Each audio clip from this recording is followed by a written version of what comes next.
بنی اسرائیل کی سرکشی۔ ایک مرتبہ بنی اسرائیل نے حضرت موسیٰ علیہ السلام سے کہا کہ ہم آپ کی کوئی بات نہیں مانیں گے جب تک ہم اپنی آنکھوں سے اللہ کو دیکھ نہ لیں۔ اس کام کے لیے انہوں نے اپنے قوم میں سے 70 آدمی چن لیے اور مقرر جگہ پر پہنچ گئے۔ یہاں بجلی کی کڑک نے ان کو آ لیا اور بے ہوش ہو کر گر پڑے۔ اس کے بعد اللہ نے ان کو زندہ کر دیا، پھر ایسی بات زبان سے نہ نکالی، قوم کی بزدلی اور نافرمانی۔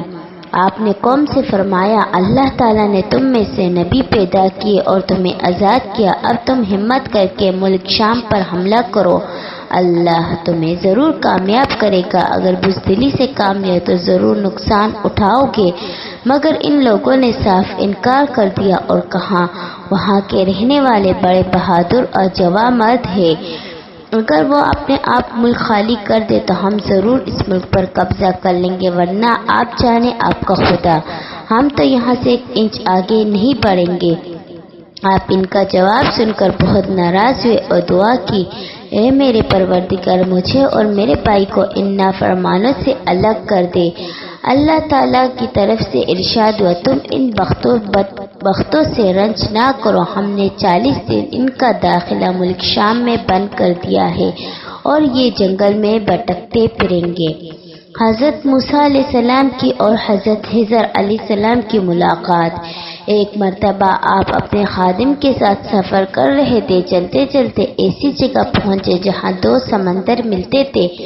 وہاں ان کا خادم مچھلی بھول گیا اور دونوں آگے بڑھ کے چلے گئے۔ کچھ دور جا کر انہوں نے اپنے خادم سے کہا، میں تک گیا ہوں، کھانا لاؤ۔ اس نے کہا، جب چٹان پر ہم سفر کر رہے تو اس مچھلی کا دریا نے راستہ لیا۔ اصل میں حضرت موسیٰ علیہ السلام کو اسی جگہ کی تلاشی، اس لیے پھر اسی جگہ واپس چلے آئے۔ وہاں انہوں نے اللہ کے ایک بندے کو دیکھا اور کہا، اللہ نے جو کچھ آپ کو علم دیا وہ مجھے سکھا دیجیے۔ مگر انہوں نے جواب دیا، تم صبر نہ کر سکو گے۔ آخر جب انہوں نے زیادہ اظہار کیا تو کہا، تم میرے ساتھ رہنا چاہتے ہو تو شرط یہ ہے، جب تک میں خود تم سے نہ کہوں مجھ سے کوئی بات نہ کرنا اور نہ ہی پوچھنا۔ حضرت موسیٰ علیہ السلام نے یہ شرط منظور کر لی اور دونوں سفر پر روانہ ہو گئے۔ دونوں ایک کشتی پر سوار ہو گئے تو اللہ کے بندے نے کشتی کو توڑ ڈالا۔ جب موسیٰ علیہ السلام اس پر ناراض ہوئے اور کہا، تم نے خواہ مخواہ کشتی توڑ دی، اس میں سوار لوگ ڈوب جائیں گے۔ انہوں نے شرط یاد دلائی تو آپ نے کہا، میں بھول گیا، اب ایسا نہیں ہوگا۔ آگے بڑھے تو خشکی پر ایک لڑکا ملا جنہیں اس نے قتل کر دیا۔ اس پر موسیٰ علیہ السلام بگڑ گئے اور کہا، بغیر کسی قصور کے ان کو مار ڈالا، آپ نے بہت برا کیا۔ اس پر انہوں نے کہا، میں نے کہا تھا نا آپ میرے ساتھ نہ چل سکیں گے۔ پھر دونوں میں قول قرار ہوا۔ چلتے چلتے ایک گاؤں میں پہنچے جہاں کے لوگ ان کو اپنا مہمان بنانے سے انکار کر دیا، مگر ان دونوں نے دیکھا کہ ایک دیوار گرنے والی، اس کو انہوں نے درست کر دیا۔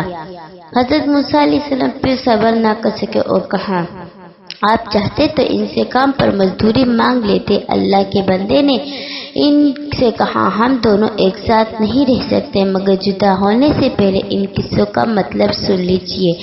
کشتی چند غریب آدمیوں کی تھی جو کرائے پر چلاتے تھے۔ دریا کی طرف ایک بادشاہ زبردستی کشتیاں چھین لیا کرتا تھا، میں نے اس کو توڑ دیا، غیبدار ہونے کی وجہ سے کوئی نہیں لے گا۔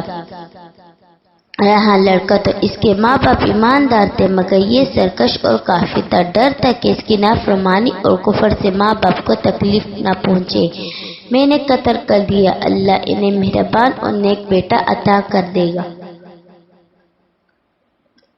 دیوار شہر کے 2 یتیم بچوں کی تھی جس کے نیچے ان کی دولت دفن تھی۔ اس کا باپ نیک تھا، اگر دیوار گر جاتی تو دوسرے لوگ ان کی دولت پر قبضہ کر لیتے۔ اللہ کی مرضی یہ تھی کہ دونوں جوان ہو کر اپنا خزانہ نکال سکے۔ یہ جو کچھ ہوا تمہارے رب کی رحمت کا نتیجہ ہے، میں نے اپنی طرف سے کچھ نہیں کیا۔ یہ وہی باتیں ہیں جن پر تم صبر نہ کر سکے۔ حضرت موسیٰ علیہ السلام اس کے بعد ایک عرصے تک بنی اسرائیل کو ہدایت کرتے رہے، برائی سے روکتے رہے، اچھائیوں کی تاکید کرتے رہے۔ آخر کار اللہ نے اپنے اللہ پاک سے جا ملے، ان کو بھیجا جو قوم اللہ کی نافرمانی کرتی ہے ان کو تھوڑا تھوڑا عذاب دے کر خبردار کیا جاتا تھا، اگر پھر بھی نافرمانی کرتی رہتی تو کچھ عرصے کے لیے بالکل ڈھیل دی جاتی تھی، اگر بالکل غفلت میں پڑ جاتے پھر ایک دم اللہ کا سخت عذاب ان کو بالکل ختم کر دیتا تھا۔ فرعون خود کو خدا کہلواتا تھا، بنی اسرائیل پہ ظلم کرتا تھا۔ اللہ نے اس کے گھر میں موسیٰ علیہ السلام کو پلوایا، پھر حضرت موسیٰ علیہ السلام کے ذریعے اس قوم کو ختم کر دیا۔